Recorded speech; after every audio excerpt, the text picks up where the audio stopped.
Greetings, I'm Dev the developer. And I'm Glitch. In our last video, we looked at the classic box model and the tedious manual arithmetic it requires. Today, we're going to look at the solution. We're going to unbox the power of a property that simplifies everything and makes layout actually predictable.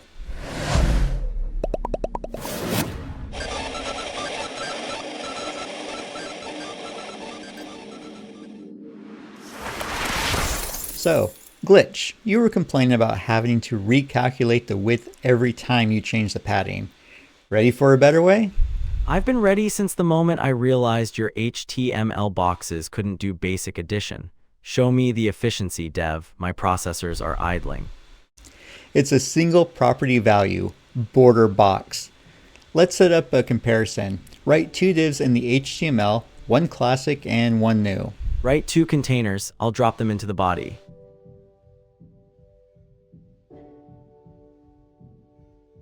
And the style sheet, I'll give them both the same starting point.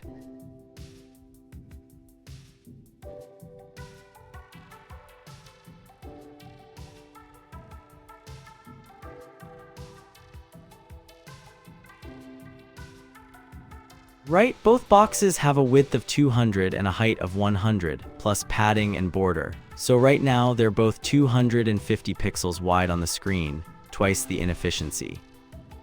Now, let's apply the new box model to the second one. I'll add the box sizing property to the new class.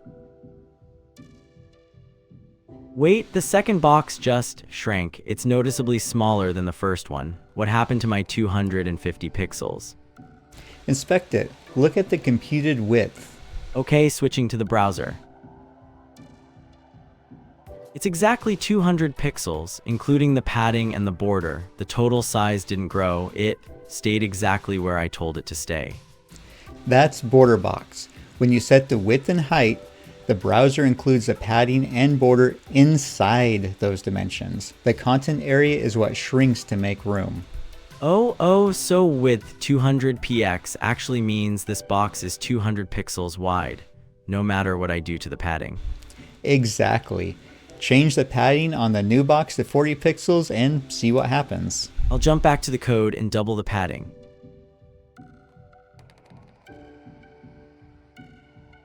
The classic box exploded. It's even wider now, but the new box, it didn't move. It's still 200 pixels wide. The content just got a bit more cramped. Predictably, that's the advantage. You define the outer shell and CSS manages the interior. No manual subtraction required. I love it. It's like having a cargo container that doesn't expand when you add bubble wrap. It's a much more logical way to organize a system. And is particularly useful for responsive design. Remember that 50% problem? Where 50 plus 50 equaled disaster, let me see if border box can handle it. I'll make them both 50%. I'll switch the width to percentages and wrap them in a flex container.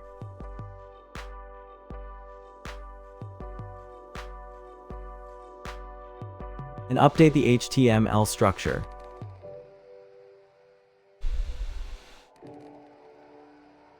They're perfectly side by side. 50% means exactly half the screen, including the padding, no overflow, no recalculation, just compliance. Now, here's the best part. You don't have to add this to every element individually. We can apply it to everything at once. A global override, a way to force the entire system to behave logically with a single instruction. Tell me more, Dev. I'm listening very intently. The universal selector, the asterisk. The asterisk targeting everything.